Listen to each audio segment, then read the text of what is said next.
8 people are now presumed dead after a United States Air Force B-52 Stratofortress crashed and exploded in a massive fireball at Edwards Air Force Base in California. The $85 million nuclear-capable bomber went down shortly after taking off from the airfield on Monday morning at 11:20 a.m.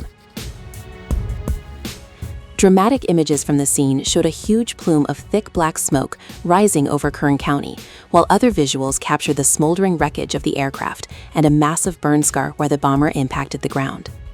Several hours after the crash, Edwards Air Force Base confirmed that all 8 people on board are believed to have died.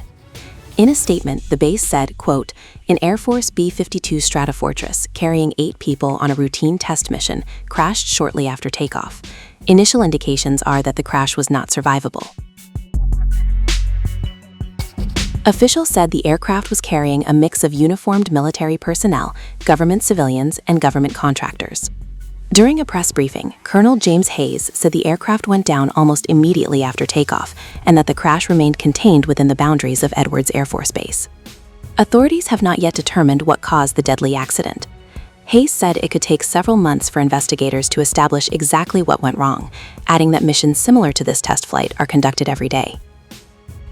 Today, Edwards Air Force Base experienced a horrible tragedy, and we lost 8 great Americans.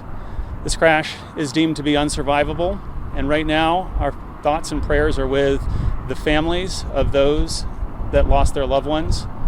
We're sending teams out to notify the next of kin right now as we speak, and those next of kin notifications will take place over the coming hours and remainder of the day.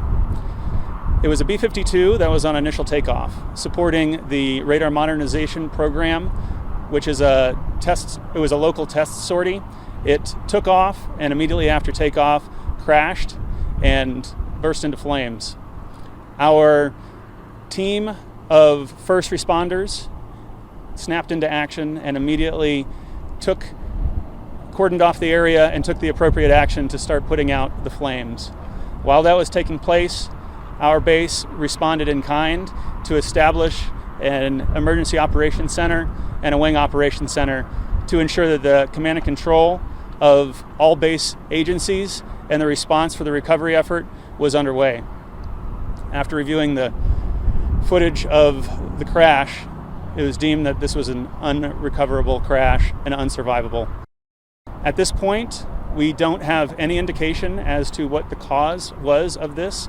We won't be able to release that information, and we don't have an ability to get that anytime soon. Right now, we're going to stand up an interim safety board to do the initial gathering of the facts, and that will then lead to a safety investigation board, which will look into those root causes. Once that's complete, it takes about 30 days. Then it'll go into an accident investigation board, and then that will determine all of the information that we can release to the public and to the next of kin. That process can take upwards of 6 months, so we have to wait patiently while that process undergoes to ensure that we respect the process of doing full root cause analysis.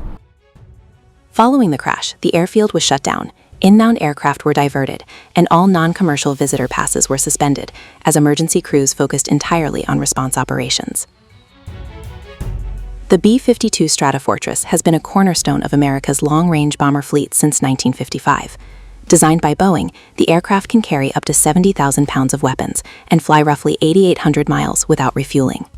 The bomber fleet has also been undergoing extensive modernization in recent years, including radar upgrades intended to keep the iconic aircraft operational for decades to come.